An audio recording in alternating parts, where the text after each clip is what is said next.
right, good morning. Today is Monday, February the 7th. You need to log into Schoology and you are going to go to your English class. You're going to scroll down and you're going to click on third 9 weeks. We are in week 6, February 7th through the 11th. You're going to click on that. And then you are going to click on Monday, February the 7th. Okay, before you do that, if you want to take a look at what we're going to do this week, everything is laid out for you. Okay, we're going to do ACAT bell ringer, hyphens. We're going to read the giver. We have comprehension questions. Okay, every day is pretty much set up the same. All right, so go ahead and click on Monday, February the 7th.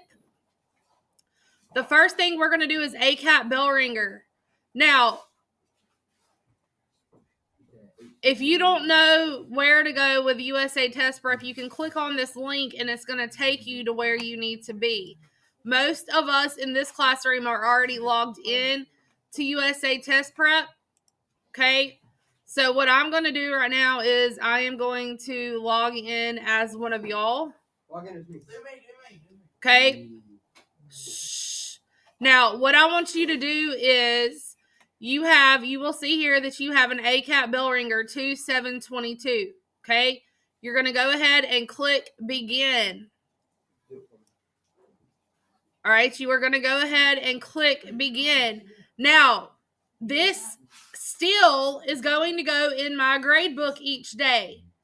This is just saving me a step by not having to copy and paste the questions into Schoology.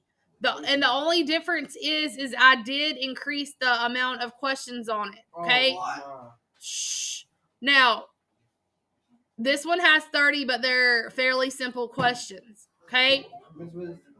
All right. And you are allowed to retry the ones that you miss. Okay. You are allowed to retry the ones that you miss. I need you to do your best every single day on these. All right. You may go ahead.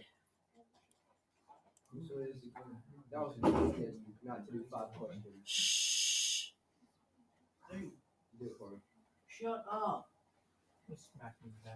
God, shut up. All right. You're going to go ahead and you're going to click begin, and your mouth is closed.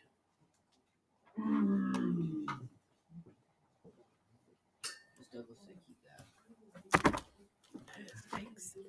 She said when we're done with this one, we can keep this one. Perfect. Thank you. Shh. So what I need for you to do is go, now that you are finished with the USA Test Prep bell ringer, I want you to click on Monday, February the 7th. All right, click on Monday, February the 7th. We're going to click on hyphens. Sit down. Sit down. We're going to click on hyphens day 3. You are going to open assignment. I want you to click on the one that says open assignment with Cami. Not open with Cami, but open assignment with Cami. Oh, did I really just mess it up? Yeah, you don't have to do it. Oh, we can't do it. Oh, but we are. Oh, but you're going to find a way to make us miserable.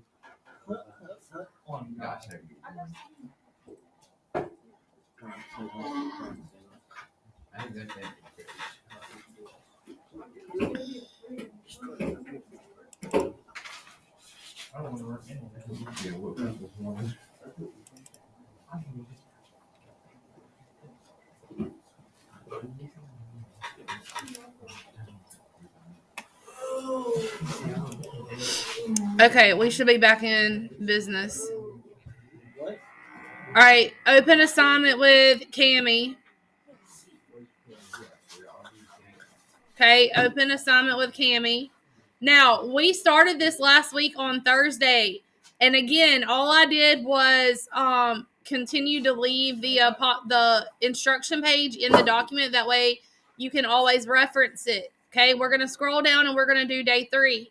I want you to go ahead and make sure that you click on your markup button, because the first thing we're going to do is highlight everything that needs fixing.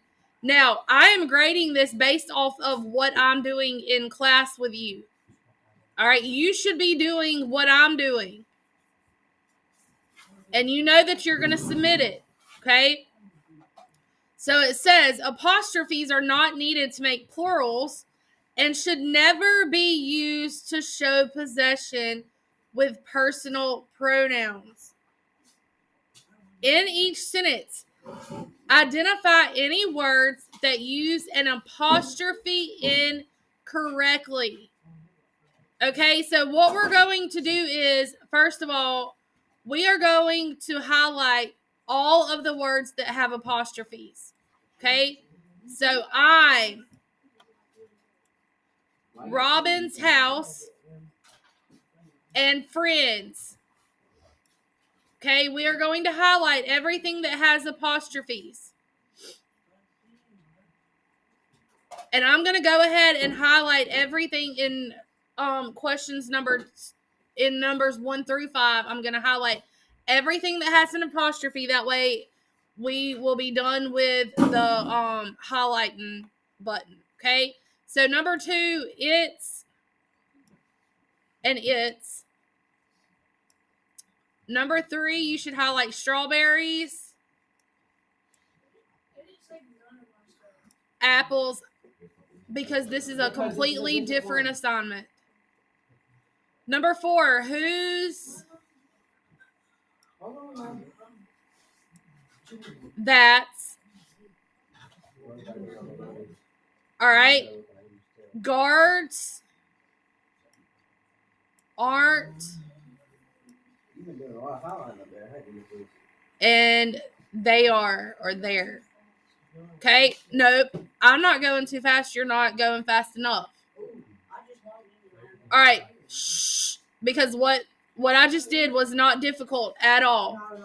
Not at all. It's a matter of your mouth is closed and you're paying attention to what I'm doing.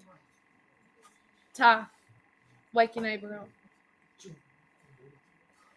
Shh. All right.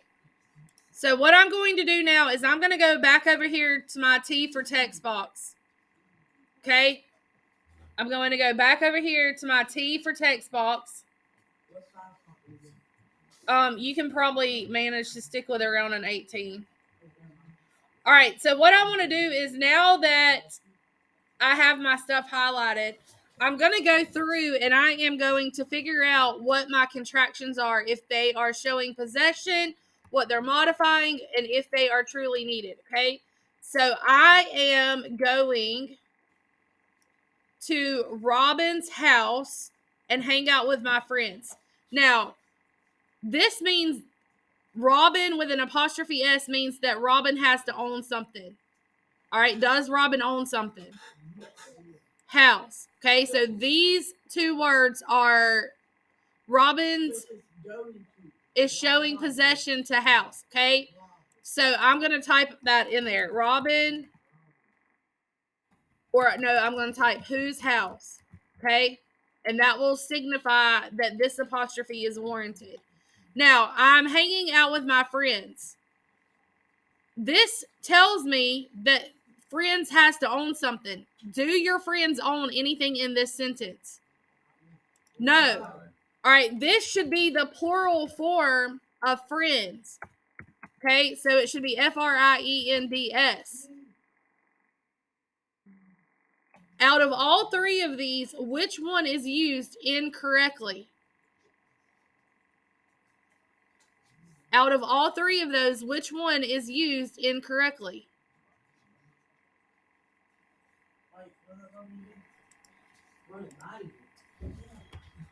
All right, this one is no apostrophe needed.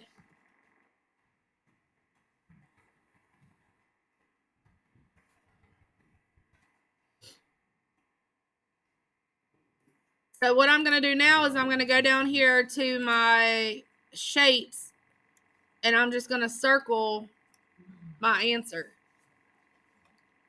Okay. Now, the It's means that it is, okay? So it is really funny when a dog chases it is tail. That makes sense, don't it? All right? If you want, I know that with it's backwards, but the possession form of it's does not have an apostrophe, okay? The possessive form of it does not have an apostrophe s. Okay, the possessive form of it does not have an apostrophe s. It is just its, because the apostrophe form signals or signifies it is. Okay, so this is the one that is used incorrectly. Yeah.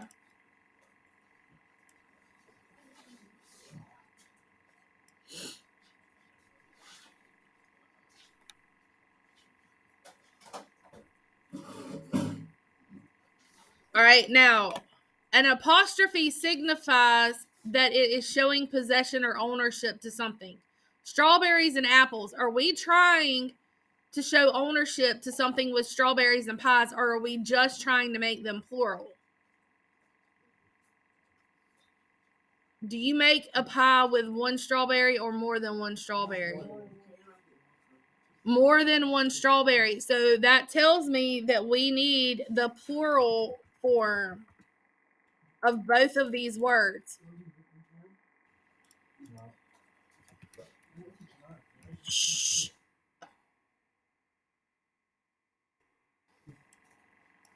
All right, that means that both of these are incorrect.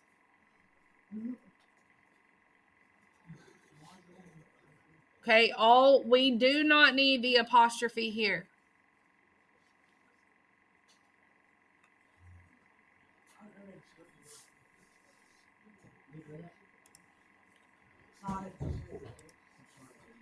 Who apostrophe s is who is. Who is dog is the one that is always barking. Okay?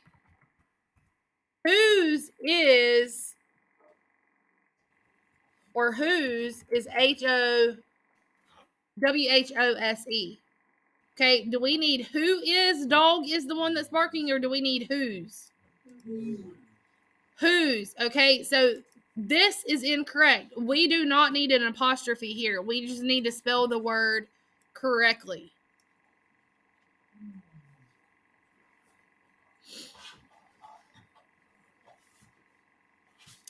The security guards, okay, are we showing ownership to the guards? Like, is it the guard's jacket, the guard's clothes, or are we trying to say multiple guards? All right, so that means that we need to make this plural, not possessive. We do not need an apostrophe with this one. Okay, now what is aren't? Are not. Okay. And then they or there is THEY. This isn't a they are isn't a contraction for they are, or there is a contraction for they are. Okay. All right. The security guards are not doing they are job very well. All right. What does this they are need to be replaced? Okay. Which form of the verb or word there? THERE is a place. Okay. Guards, the last time I checked, are people, right? THEIR is the one that needs to be used. All right. This is incorrect. This is incorrect.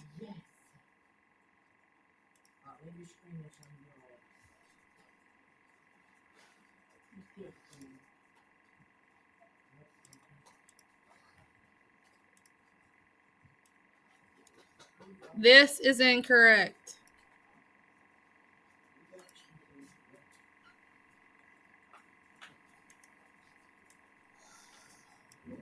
This is correct.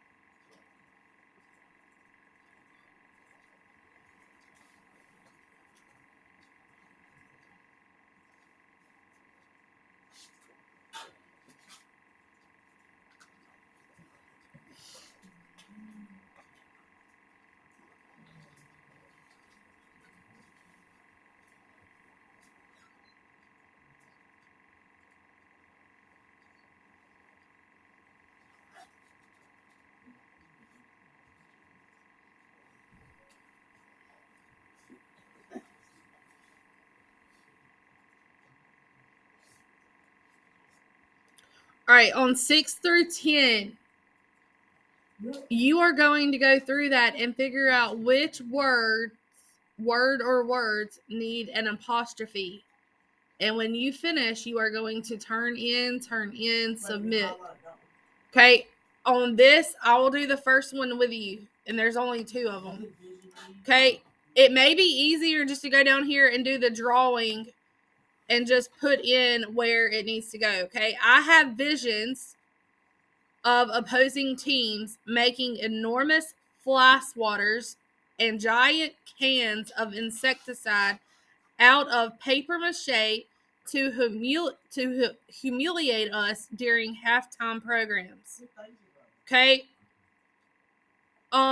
It says missing apostrophes or hyphens. All right, this is plural, so this is correct. I'm just going to put a check up above it. Okay. Fly swatters, plural, it's correct. You do not need an apostrophe. Cans, plural, you do not need an apostrophe. Out of paper mache, this is a compound word that needs a what? It needs an apostrophe. It needs a hyphen.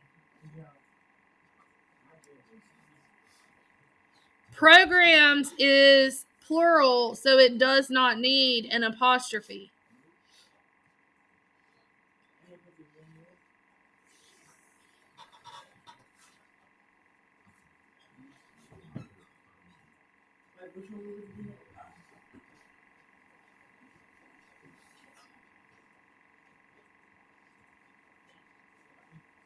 Sometimes I try to put one between half and time.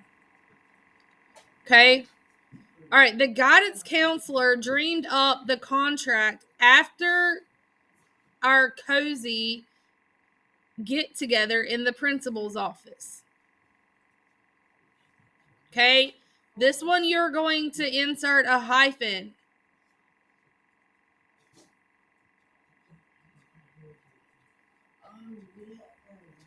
All right. On that one, you're going to insert a hyphen.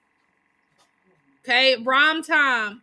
Time to think like a rapper. How many rhymes can you come up with for the following word? All right. What words rhyme with green? All right. Type some words down that rhyme with green.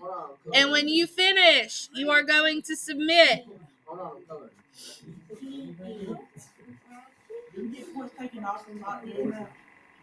Yes. That's kind of dumb. Well, I'm guessing they was like that, Yeah. I'm not doing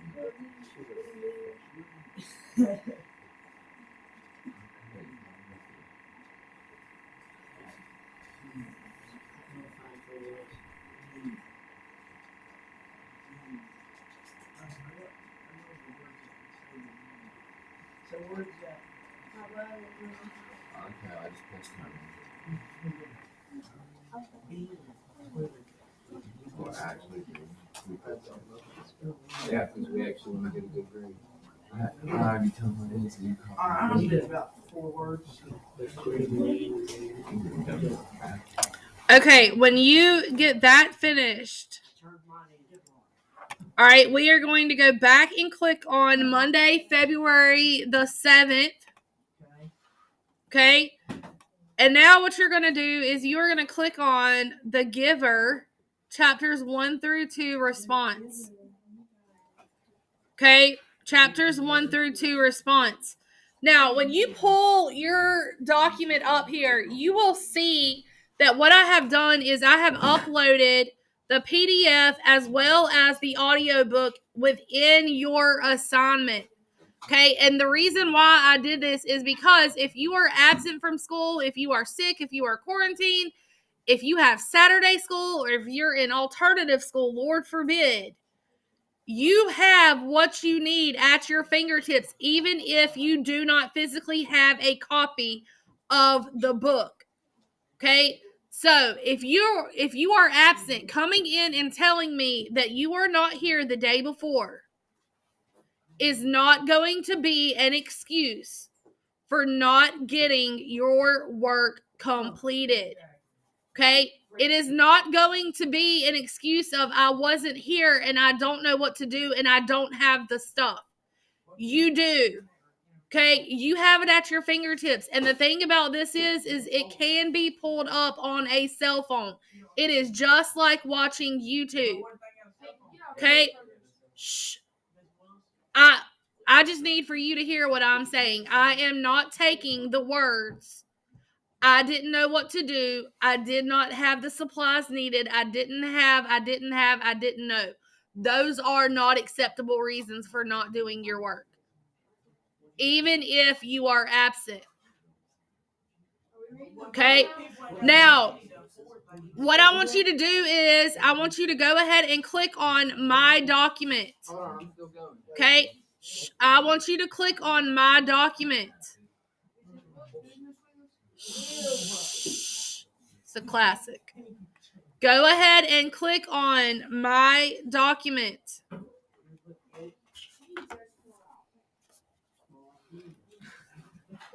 All right, and when you click on My Document, this is what is going to pop up. Now, do not forget that you can go up here to this magnifying glass and click Zoom. Okay, you can go up to the front and you can click Zoom.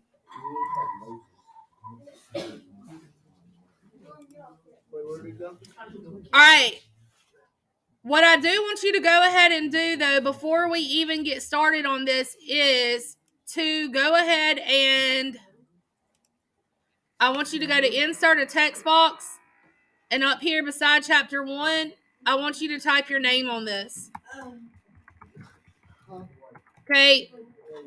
Type your name up here. So before we begin to read, we're going to look over this document. We are going to look over this document.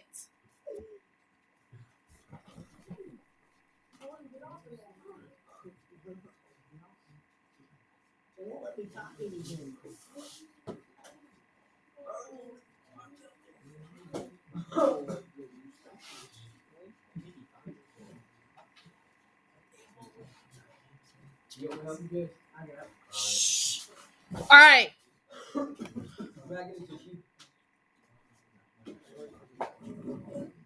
So, point of view, character's point of view, okay? Unidentified aircraft. Why Jonas was fascinated when he saw it. Why was he frightened when he saw it? Exposition, public apology, Asher's reason for it. Lily, what do we learn about her? The telling of feelings. Sum up Lily's feelings. What is Jonah's father concerned about? Release. What do we know? Make an inference. No, sir. Put your hand down. Make an inference. Read the following passage from chapter 1. Most of the people on the night crew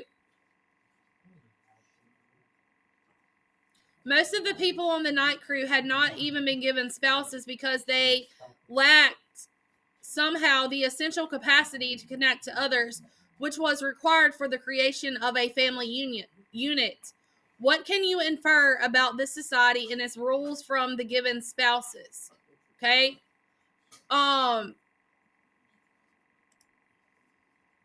Chapter 2. Important passage. Okay, the fact that his father had broken a rule at all awed him. Okay. Key details. Elements interact. Characters. Asher. What do we know about him? All right, these are the questions that we are going to answer or think about as we read today. Okay? Angel.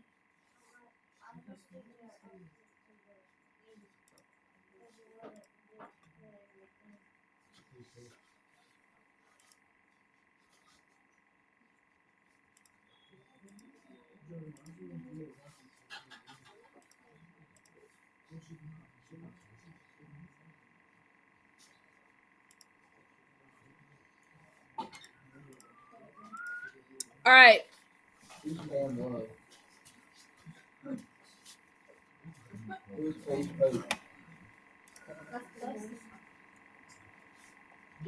I want everybody to have their book opened to chapter 1.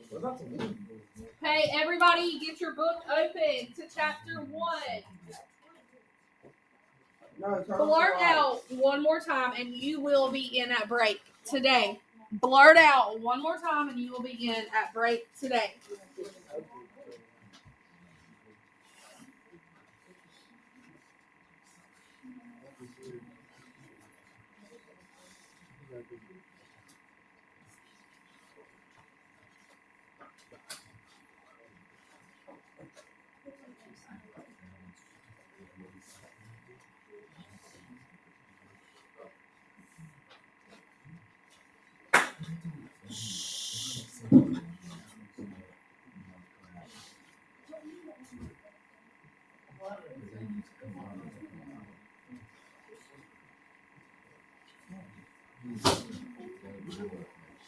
Why is my book over there?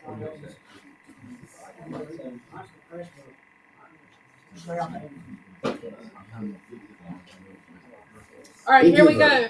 By Lois Lowry, narrated by Adam McDonald for Novel Knowledge on YouTube. Don't forget to like and subscribe. Thanks for listening. Chapter 1.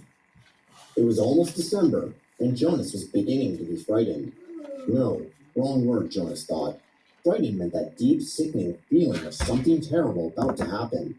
Frightened was the way he had felt a year ago when an unidentified aircraft had overflown the community twice. He had seen it both times. Squinting toward the sky, he had seen the sleek jet, almost a blur at its high speed, go past, and a second later heard the blast of sound that followed. Then one more time a moment later, from the opposite direction, the same plane. At first he'd only been fascinated. He had never seen an aircraft so close, for it was against the rules for pilots to fly over the community.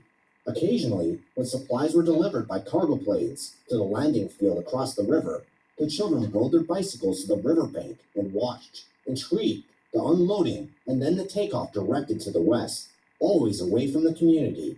But the aircraft a year ago had been different. It wasn't a squat, fat-bellied cargo plane, but a needle-nosed, single-pilot jet. Jonas, looking around anxiously, had seen others, adults as well as children, stop what they were doing and wait, confused for an explanation of the frightening event. Then all the citizens had been ordered to go into the nearest building and stay there. Immediately, the rasping voice through the speaker had said, "Leave your bicycles where they are." Instantly, obediently, Jonas had dropped his bike on his side on the path behind his family's dwelling. He had run indoors and stayed there alone. His parents were both at work, and his sister Lily was at the childcare center where she spent her after-school hours. Looking through the front window, he had seen no people, none of the busy afternoon crew of street cleaners, landscape workers, and food delivery people who usually populated the community at that time of day. He saw only the abandoned bikes here and there on their sides. An upturned wheel on one was still revolving slowly. He had been frightened then. The sense of his own community, silent, waiting, had made his stomach churn. He had trembled, but it had been nothing. Within minutes the speaker had crackled again, and the voice, reassuring now and less urgent, had explained that a pilot in training had misread his navigational instructions and made a wrong turn. Desperately, the pilot had been trying to make his way back before his error was noticed. Needless to say, he will be released. The voice had said, followed by silence. There was an ironic tone to that final message, as if the speaker found it amusing, and Jonas had smiled a little, though he knew what a grim statement it had been. For a contributing citizen to be released from the community was a final decision, a terrible punishment, an overwhelming statement of failure. Even the children were scolded if they used the term lightly at play, jeering at a teammate who missed a catch or stumbled in a race. Jonas had done it once, had shouted at his best friend, "That's it, Asher, you're released," when Asher's clumsy error had lost a match for his team. He had been taken aside for a brief and serious talk by the coach, had hung his head with guilt and embarrassment, and apologized to Asher after the game. Now, thinking about the feeling of fear as he pedaled home along the river path, he remembered that moment of palpable, stomach-sinking terror when the aircraft had streaked above. It wasn't what he was feeling now with December approaching. He searched for the right word to describe his own feeling. Jonas was careful about language, not like his friend Asher, who talked too fast and mixed things up, scrambling words and phrases until they were barely recognizable and often very funny. Jonas grinned, remembering the morning that Asher had dashed into the classroom late as usual, arriving breathlessly in the middle of the chanting of the morning anthem. When the class took their seats at the conclusion of the patriotic hymn, Asher remained standing to make his public apology as was required. "I apologize for inconveniencing my learning community." Asher ran through the standard apology phrase rapidly, still catching his breath. The instructor in class waited patiently for his explanation. The students had all been grinning because they had listened to Asher's explanation so many times before. "I left home at the correct time, but when I was riding along near the hatchery, the crew was separating some salmon. I guess I just got distraught watching them. I apologize to my classmates," Asher concluded. He smoothed his rumpled tunic and sat down. "We accept your apology, Asher." The class recited the standard response in unison. Many of the students were biting their lips to keep from laughing. "I accept your apology, Asher," the instructor said. He was smiling. "And I thank you because once again you have provided an opportunity for a lesson in language. Distraught is too strong an adjective to describe salmon viewing." He turned and wrote distraught on the instructional board. Beside it, he wrote distracted. Jonas, nearing his home now, smiled at the recollection, thinking still as he wheeled his bike into its narrow port beside the door. He realized that frightened was the wrong word to describe his feelings. Now that December was almost here, it was also too strong an adjective. He'd waited a long time for this special December. Now that it was almost upon him, he was frightened. But he was eager, he decided. He was eager for it to come, and he was excited, certainly. All the 11s were excited about the event that would be coming so soon.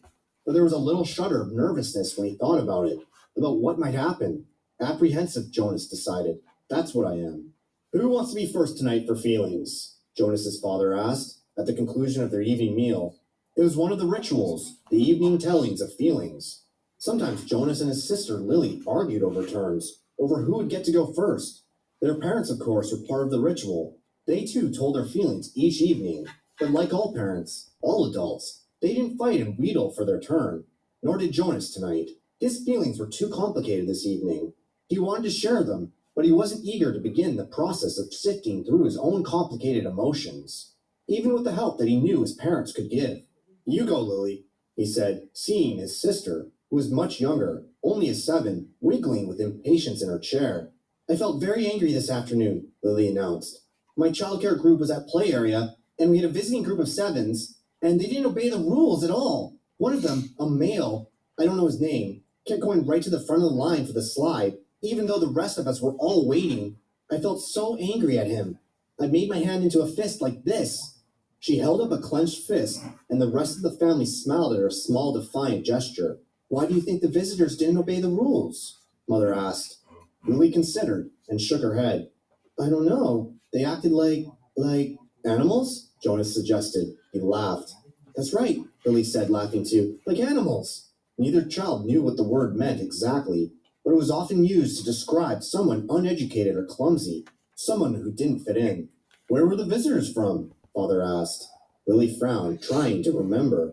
Our leader told us when he made the welcome speech, but I can't remember. I guess I wasn't paying attention. It was from another community. They had to leave very early, and they had their midday meal on the bus. Mother nodded. You think it's possible that their rules may be different, and so they simply didn't know what your play area rules were? Lily shrugged and nodded. I suppose. You've visited other communities, haven't you? Jonas asked. My group is often. Lily nodded again. When we were 6, we went and shared a whole school day with a group of 6s in their community. How did you feel when you were there? Lily frowned. I felt strange because their methods were different. They were learning usages that my group hadn't learned yet, so we felt stupid. Father was listening with interest. I'm thinking, Lily, he said, about the boy who didn't obey the rules today. Do you think it's possible that he felt strange and stupid being in a new place with rules that he didn't know about? Lily pondered that. Yes, she said finally. I feel a little sorry for him, Jonas said. Even though I don't even know him, I feel sorry for anyone who is in a place where he feels strange and stupid. How do you feel now, Lily? Father asked. Still angry? I guess not, Lily decided. I guess I feel a little sorry for him, and sorry I made a fist. She grinned. Jonas smiled back at his sister. Lily's feelings were always straightforward, fairly simple, usually easy to resolve. He guessed that his own had been too, when he was a 7. He listened politely, though not very attentively, while his father took his turn, describing a feeling of worry that he'd had that day at work. A concern about one of the new children who wasn't doing well. Jonas's father's title was nurturer. He and the other nurturers were responsible for all the physical and emotional needs of every new child during his earliest life. It was a very important job, Jonas knew, but it wasn't one that interested him much. What gender is it? Lily asked. Male, Father said. He's a sweet little male with a lovely disposition. But he isn't growing as fast as he should, and he doesn't sleep soundly. We have him in the extra care section for supplementary nurturing, but the committee's beginning to talk about releasing him. Oh no, Mother murmured sympathetically. I know how sad that must make you feel. Jonas and Lily both nodded sympathetically as well. Release of new children was always sad, because they hadn't had a chance to enjoy life within the community yet, and they hadn't done anything wrong. There were only 2 occasions of release which weren't punishment. Release of the elderly, which was a time of celebration for a life well and fully lived, and release of a new child, which always brought a sense of what could we have done. This was especially troubling for the nurturers like Father, who felt they had failed somehow, but it happened very rarely. Well, Father said, I'm going to keep trying. I may ask the committee for permission to bring him here at night, if you don't mind. You know what the night crew nurturers are like. I think this little guy just needs something extra. Of course, Mother said, and Jonas and Lily nodded. They heard Father complain about the night crew before. It was a lesser job, night crew nurturing, assigned to those who lacked the interest or skills or insight for the more vital jobs of the daytime hours. Most of the people in the night crew had not even been given spouses because they lacked somehow the essential capacity to connect to others, which was required for the creation of a family unit. Maybe we could even keep him, Lily suggested sweetly, trying to look innocent. The look was fake. Jonas knew. They all knew. Lily, Mother reminded her, smiling, you know the rules. 2 children, 1 male, 1 female to each family unit. It was written very clearly in the rules. Lily giggled. Well, I just maybe thought just this once. Next, Mother, who held a prominent position at the Department of Justice, talked about her feelings. Today, a repeat offender who had been brought before her, someone who had broken the rules before, someone who she'd hoped had been adequately and fairly punished, who had been restored to his place, to his job, his home, and his family unit. To see him brought before her a second time caused her overwhelming feelings of frustration and anger, and even guilt that she had not made a difference in his life. I feel frightened too for him, she confessed. You know that there's no third chance. The rules say that if there's a third transgression, he simply has to be released. Jonas shivered. He knew it happened. There was even a boy in his group of 11s whose father had been released years before. No one ever mentioned it. The disgrace was unspeakable. It was hard to imagine. Lily stood up and went to her mother. She stroked her mother's arm. From his place at the table, Father reached over and took her hand. Jonas reached for the other. One by one, they comforted her. Soon she smiled, thanked them, and murmured that she felt soothed. The ritual continued. Jonas? Father asked. Your last tonight. Jonas sighed. This evening he almost would have preferred to keep his feelings hidden, but it was, of course, against the rules. I'm feeling apprehensive, he confessed, glad that the appropriate descriptive word had finally come to him. Why is that, son? His father looked concerned. I know there's really nothing to worry about, Jonas explained, and that every adult has been through it. I know you have, father, and you too, mother, but it's the ceremony that I'm apprehensive about. It's almost December. Lily looked up, her eyes wide. The ceremony of 12, she whispered in an awed voice. Even the smallest children, Lily's age and younger, knew that it lay in the future for each of them. I'm glad you told us of your feelings, father said. Lily, mother said, beckoning to the little girl, go on now and get into your night clothes. Father and I are going to stay here and talk to Jonas for a while. Lily sighed, but obediently she got down from her chair. Privately? She asked.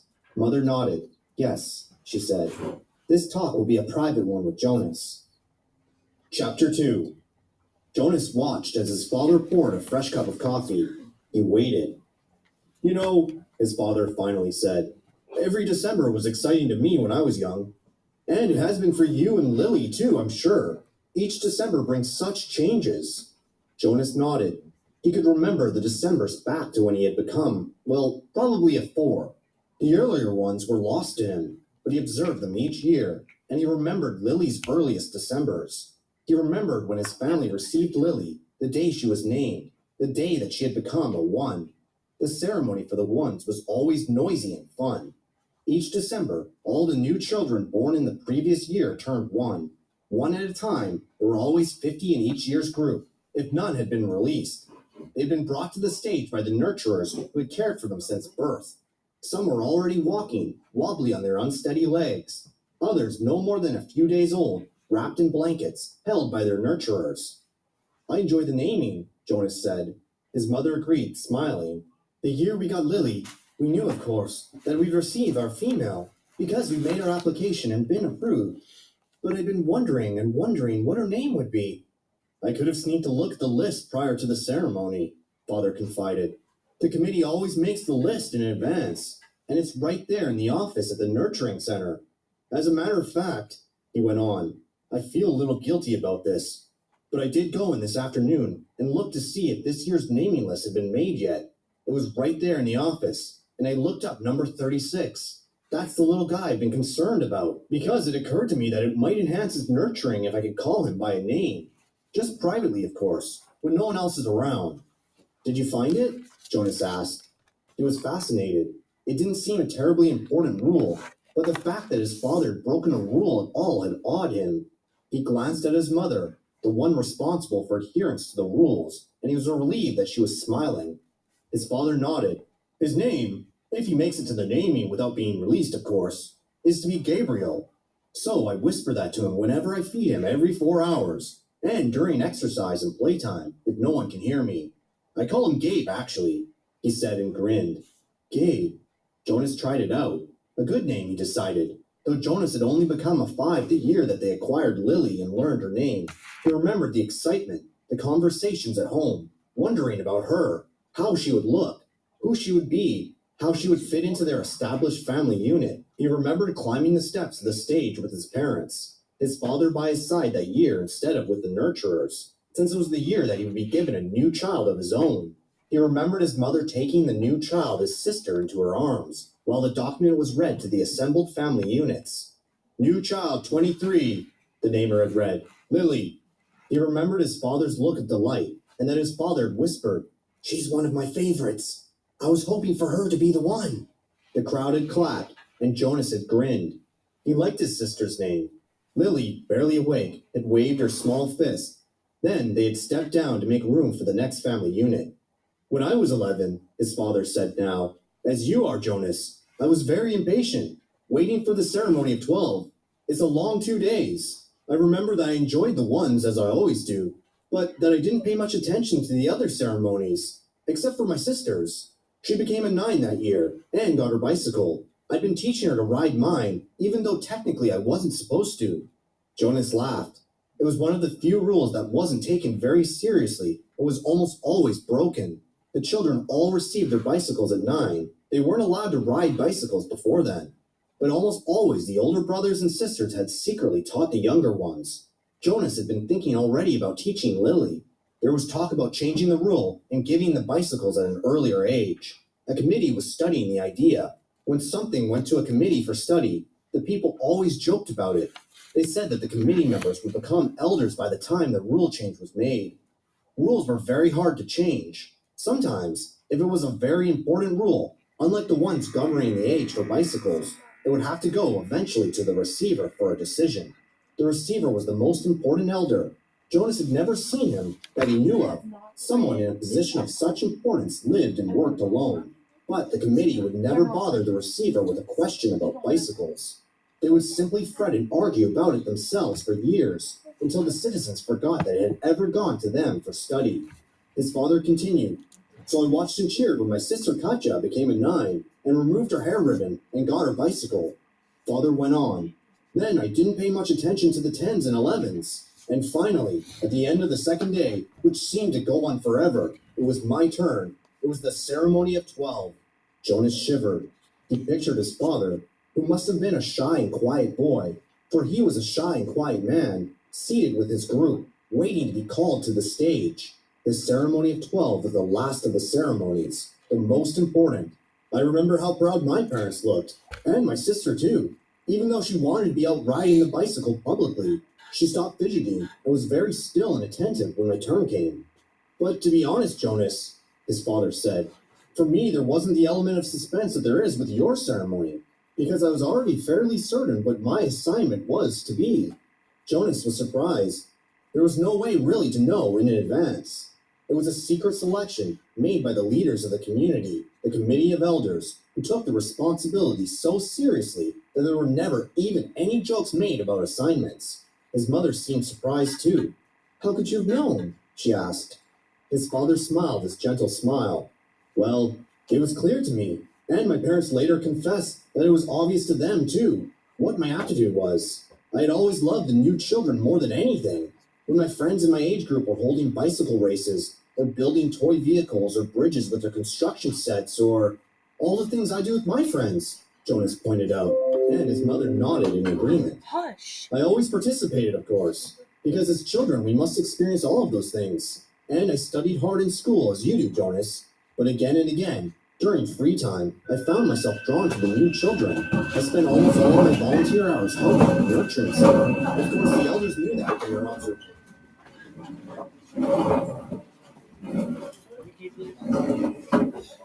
Yeah.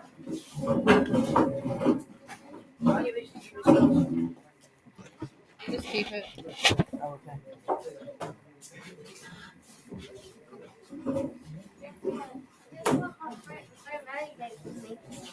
She gave me this for golf for me. Who did? Maddie did. Maddie? Yeah, and also she wrote a little note, Jordan and Maddie did when I was out on the game. She wrote a note right here for me, and it's in a heart, and it was very nice. Well, that was very sweet. Plus, I got Craig Sager? Oh, no, that's the I was out boating. Are you better? I don't know why. What'd you have?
Bro, what, I don't even.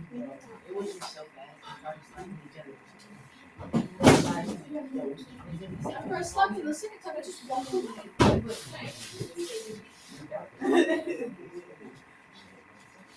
Why do you guys do this?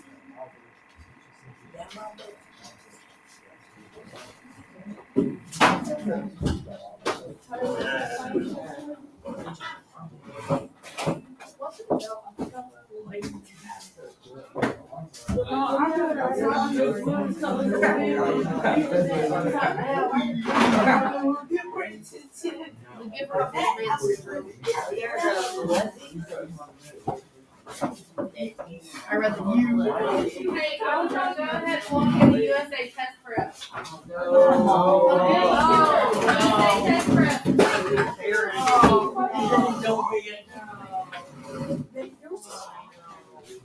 She was right next to her. And she would come over. She'd yell at everybody.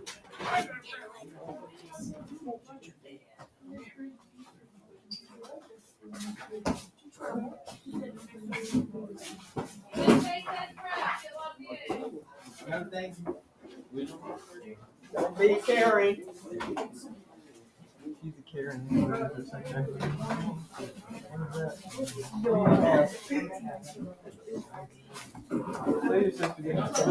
Amber, give me a piece. Oh. Yeah. 50%, give me a piece.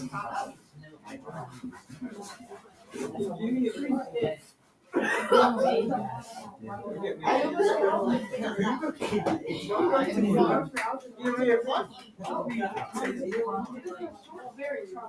I remember that.